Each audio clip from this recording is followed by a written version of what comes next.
बोलती पुस्तके. ज्यांना वाचनाचा नाद, त्यांना बोलती पुस्तके घाली साद. आमचं चॅनल सबस्क्राईब करा आणि सबस्क्राईब करायला इतरांनाही सांगा. नमस्कार श्रोते मित्र हो. बोलती पुस्तके सादर करत आहे लेखक श्री बाळासाहेब भडकवाड लिखित कथा ढकल स्टार्ट. प्राध्यापक रावसाहेब रावडेच्या घरासमोर एक बडी आसामी राहत होती. चांगला 3-3.5 गुंठ्यात बांधलेला बंगला, त्याला छाती इतकं उंच तारेचं कुंपण, बंगल्याच्या चोहोबाजूने आंब्याची नारळाची सुरूची डौलदार झाडं, त्यांची घनगर्द सावली, बंगल्यात सतत एरझाऱ्या करणाऱ्या 1-2 उंची कार मोटरसायकली वेगळ्याच, शिवाय बंगल्याच्या रक्षणार्थ ठेवलेला कॅमेरा इतका उंच डॉबरमॅन कुत्रा. त्याच्याकडे नुसतं पाहिलं तरी माणसांची लेंडी पातळ व्हावी असा. रावडे ऐकून होते की या माणसाकडे 2-4 डंपर आहेत, 1 ट्रक आहे, शिवाय तो स्वतः एका कंपनी 70-80 हजार रुपयाच्या नोकरीवर आहे. त्याचा एकुलता एक मुलगा रावडेच्या ज्युनियर कॉलेजमध्ये शिकत होता. काय झालं होतं कुणास ठाऊक, तो मुलगा आज 2-2.5 महिने झाले कॉलेजलाच येत नव्हता. तो घरीच बसून होता. फार तर मोटरसायकल घेऊन इकडे तिकडे फिरताना रावडेंना दिसत होता. रावडेनं त्याच्या वर्ग शिक्षकाकडून त्याची माहिती घेतली. तो 11वी विज्ञान तुकडी अ मध्ये शिकत होता. वर्ग शिक्षकाने इतर मुलांकरवी अनेक निरोप पाठवूनही तो वर्गात यायला तयार नव्हता. काही समस्या होती, काही कळायला मार्ग नव्हता. एवढी सगळी माहिती मिळाल्यावर रावडेच्या सुपीक मेंदूत काहीतरी क्लिक झाला. रविवार, सुट्टीचा दिवस. अकस्मात रावडे समोरच्या बंगल्यामध्ये प्रविष्ट करता झाला. त्याबरोबर कुत्र्यानं मोठमोठ्यानं भुंकायला सुरुवात केली. गळ्यातल्या साखळीसह उड्या मारून गोंधळ घालायला सुरुवात केली. तो गोंधळ ऐकून घरातला मुलगा बाहेर आला आणि म्हणाला, टॉमी शट अप, शांत हो, भुंकू नकोस. आज्ञाधारक नोकरासारखा टॉमी शांत झाला. रावडेकडे पाहत त्या मुलानं पृच्छा केली, कुणाला भेटायचंय? कोणाला म्हणजे? तुझ्या पप्पालाच की. पप्पांना भेटायचं आहे का? मग तर दुसऱ्या कुणाला? अच्छा, सांगतो पप्पांना. असं म्हणत तो मुलगा आत गेला. थोड्याच वेळात अंगात टी-शर्टनी निळ्या रंगाची नाईट पॅन्ट घातलेले रुबाबदार व्यक्तिमत्वाचे गृहस्थ बाहेर आले आणि परिचय वजा म्हणाले, मी सदानंद मुंबईकर. कोण हवंय आपल्याला? सर, तुम्हालाच भेटायचं होतं. कशाच्या संदर्भात? कशाच्या म्हणजे? तुमच्या मुलाच्या संदर्भात. मुलाच्या संदर्भात म्हटल्यावर तो सुदग्रस्त म्हणाला, चला यात. आत सगळं सागवानी फर्निचर दिसत होतं. एका सागवानी खुर्चीत रावडे स्थानापन्न झाले. समोरच्या दुसऱ्या खुर्चीत ते गृहस्थ विराजमान झाले आणि त्याने आत ऑर्डर दिली. अरे सुशील, 2 थंडा घेऊन ये. त्याबरोबर तो मुलगा कोका कोलाच्या 2 थंडगार बाटल्या घेऊन आला. घ्या, आपणही घ्या ना. दोघांनी थंडा प्यायला सुरुवात केली. आपला परिचय? तुमचा सुशील ज्या ज्युनियर कॉलेजमध्ये शिकतोय ना, त्याच कॉलेजमध्ये मी प्राध्यापक आहे. फिजिक्स शिकवतोय मी. सायन्स साईडलाच आपला मुलगा आहे. तुमच्या बंगल्याच्या समोरच राहतो मी. अच्छा, माझ्या व्यापात असतो मी.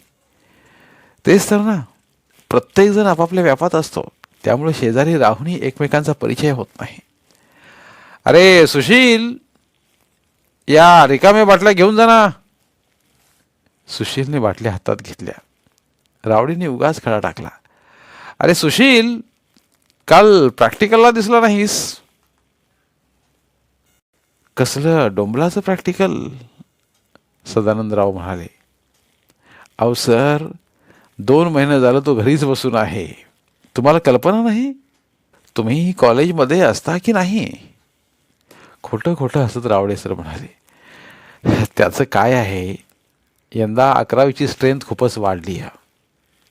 एका वर्गात 150 विद्यार्थी. त्यामुळं कोण आला कोण गेला लवकर लक्षात येत नाही. हा, ते तुमचंही बरोबर आहे म्हणा. तेच म्हणतो मी. पण तुमचा सुशील का गैरहजर राहतोय?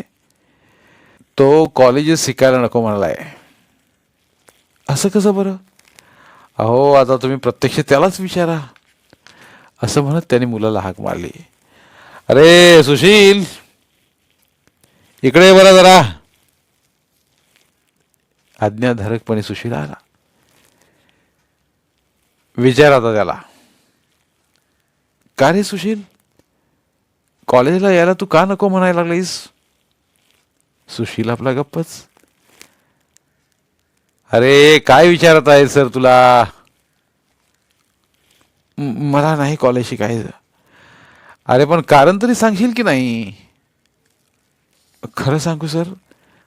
अरे सांग ना, त्यासाठीच तर मी आलोय. अहो, त्या सायन्सच्या विषयातल्या एकाही विषयाचं मला काही कळत नाही. अरे मग शंका विचारायच्या प्राध्यापकांना. अहो सर, सगळं लेक्चर डोक्यावरनं जातंय, एकही अक्षर कळत नाही, मग कशाला येऊ कॉलेजमध्ये? म्हणून मी कॉलेज सोडून दिलंय. पप्पांना सुद्धा मी तसं सांगून टाकलंय.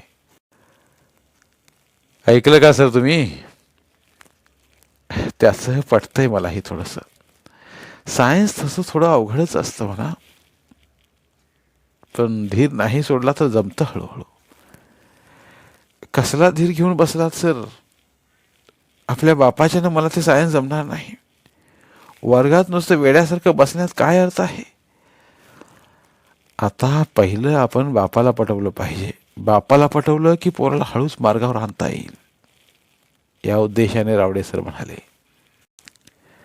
बरं का साहेब, मला असं म्हणायचं की तुमचा हा जो भाग आहे तो हळूहळू पूर्ण इंडस्ट्रीयल व्हायला लागला आहे. वेगवेगळ्या कंपन्या इथं वेगवेगळे उद्योग टाकू लागले आहेत. तुमच्या स्थानिकांच्या जमिनीही त्यात जायला लागल्या आहेत.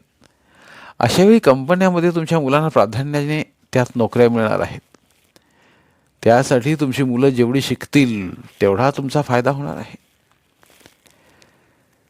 सर, मी पण त्याला हेच समजावून सांगतोय, पण त्याला कुठं ते पटतंय? अवघड आहे. मला जमत नाही हाच हेका त्यानं लावलाय. बरं, एकुलता एक पोरगा असल्यामुळं मला जास्त जबरदस्ती पण करता येत नाही. बरोबर आहे तुमचं सुद्धा. मुलांमध्ये थोडा न्यूनगंड असतो, तो थोडा दूर झाला की येतात मार्गावर हळूहळू. न्यूनगंड बाहेर काढायचा कसा सर? आहे, त्याला पण मार्ग आहे. कोणता? त्यांचं होम ट्युशन सुरू करू. रावडे सर म्हणाले. म्हणजे आमचे फिजिक्सचे, केमिस्ट्रीचे, बायोलॉजीचे, मॅथमॅटिक्सचे प्राध्यापक आपल्या घरी येऊन एक एक तास शिकवून जातील? सगळे प्राध्यापक? सगळे नव्हे हो, प्रत्येक विषयाचा एक. काय असतं, वर्गात 150 मुलं म्हटल्यावर वर्गात गडबड गोंधळ चालू असतो. त्यामुळे वर्गात शिकवलेल्या मुलांच्या लक्षात येत नाही. बरोबर आहे, तेही कारण असू शकेल. त्यामुळं होम ट्युशन हा पर्याय चांगलाच आहे.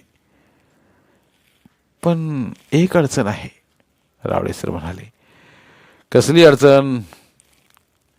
आता घरी येऊन शिकवायचं म्हणजे प्रत्येक प्राध्यापकाला थोडी पान सुपारी. त्याची तुम्हाला कशाला काळजी? लाख तिथं 2 लाख रुपये जाऊ द्या हो, पण पोरगा राजी झाला पाहिजे आणि परीक्षेत तो पास झाला पाहिजे. ज्या गोष्टीसाठी रावडे सर गळ टाकून बसले होते आणि आज सर मुद्दाम वाकडी वाट करून आले होते, ती गोष्ट फारशी खळखळ न करता सुलभ झाली होती. साहेब, सुशीला बोलवा बाहेर, त्याला मी नीट समजावून सांगतो. सुशील बाहेर आला. हे बघ सुशील, तू उद्यापासून कॉलेजला जायला सुरुवात कर. परवापासून आम्ही तुझी होम ट्युशन घेतो आहोत. तू अभ्यासाची अजिबात काळजी करू नकोस. अहो सर, मला खऱ्यानंच काही समजत नाही. मी पास होऊ शकणार नाही. तुला काय करायचंय? हे बघ, प्रॅक्टिकलचे 20 मार्क आमच्याच हातात असतात. त्या सगळ्या प्रॅक्टिकलला तुला 20पैकी 20 देण्याची मी व्यक्तिशः हमी देतो. तुला 10-15 मार्काचं लिखाण होणार नाही का? त्याचं पण आपण काहीतरी सोय करू. शिवाय 11वीचा निकाल शक्यतो 100% लावण्याचा कॉलेज प्रयत्न करीतच असतं. त्याचा फायदा तुला आपोआपच मिळेल. 11वीचं झालं हो, पण 12वीची तर बोर्डाची परीक्षा असते ना, त्याची नको तू काळजी करूस. तिथं आम्ही बरोबर सेटिंग लावू. 4 पैसे खर्च होतील एवढंच. पैशाची नका हो तुम्ही काळजी करू. अरे तुझे पप्पा एवढे दानशूर असल्यावर तू कशाला काळजी करतोस? तू फक्त उद्यापासून कॉलेजला यायला सुरुवात कर. 2 वर्षांच्या पासिंगची हमी मिळाल्यावर सुशीलचे बाबा त्याला कशाला घरी बसवून ठेवतील? सुशील 11वीत पास झाला. 12वीचे वर्ग सुरू झाले. 12वीतही सुशीलची होम ट्युशन सुरूच होती. दिवसभराभर जात होते. 1 मार्चमध्ये परीक्षा असायची. आता तर फेब्रुवारीत परीक्षा सुरू झाल्या होत्या.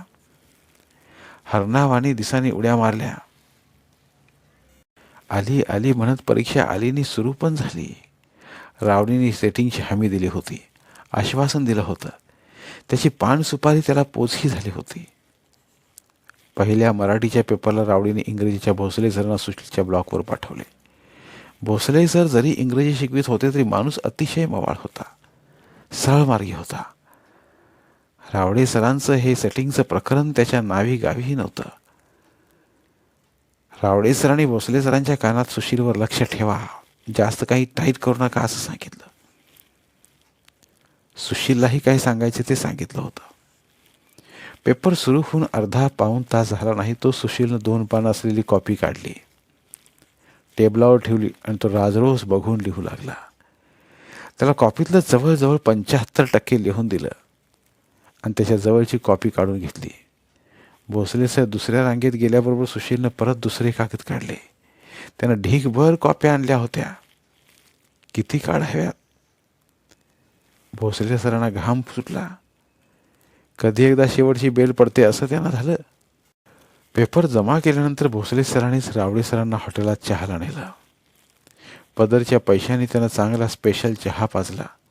कोपरापासून हात जोडलेली म्हटलं, काय हे रावडे सर, कसल्या कॅन्डिडेटवर लक्ष ठेवायला सांगितलं? मराठीच्या पेपरालाच त्याच्या एवढ्या ढीगभर कॉप्या म्हटल्यावर तुमच्या फिजिक्स आणि मॅथमॅटिक्सचं कसं व्हायचं? अहो भोसले सर, सगळ्या विषयाला त्याची अशीच अवस्था असणार हो. म्हणजे? अहो तो ढकल स्टार्ट आहे ना. ढकल स्टार्ट गाडी ढकवल्याशिवाय पुढे जाते का? अहो पण तो ढकल स्टार्ट आहे असं तुम्हाला कोणी सांगितलं? भोसलेने वेळ पांघरून विचारलं. त्यांच्या आईवडिलांनी. अहो भोसले सर, पालक कशाला आपल्या पाल्याच्या उणीवा सांगतील बरं? मग कोणी सांगितले? वर्गातल्या त्याच्या मित्रांनीच हो. पोरांनीच मला सांगितलं की तो एका वर्गात 2-2 वेळा बसून 10वीपर्यंत आलाय. नुसता ढकल स्टार्ट आहे म्हणून पोरं खो खो हसली होती. तरीही तुम्ही लोकांनी त्याला सायन्सला ॲडमिशन दिलीत? अहो भोसले महाराज, जुना जमाना गेला, आता नवा जमाना आला आहे, तेव्हा हे असंच चालायचं. तुमचा तो नवा जमाना असो वा जुना असो, मी तुला निखून सांगतो, भोसले सर म्हणाले, इथून पुढं मला त्याच्या ब्लॉकवर पाठवू नका. पाठवलं तरी मी जाणारच नाही. आत्ताच तुम्हाला सांगून ठेवतो, तुम्ही ब्लॉक कंडक्टर आहात, पण चीफ कंडक्टरला पण सांगून ठेवा, मी त्याच्या ब्लॉकवर जाणार नाही म्हणजे नाही. धन्यवाद. पुन्हा भेटूया एका नवीन कथेसह.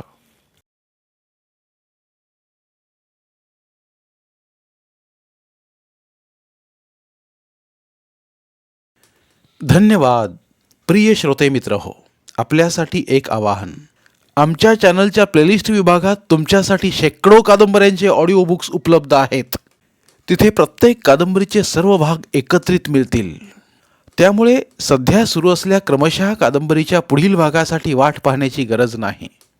तुमच्या वेळेनुसार तुम्ही संपूर्ण कादंबरी सलगपणे ऐकू शकतात आणि साहित्याचा आस्वाद घेऊ शकता.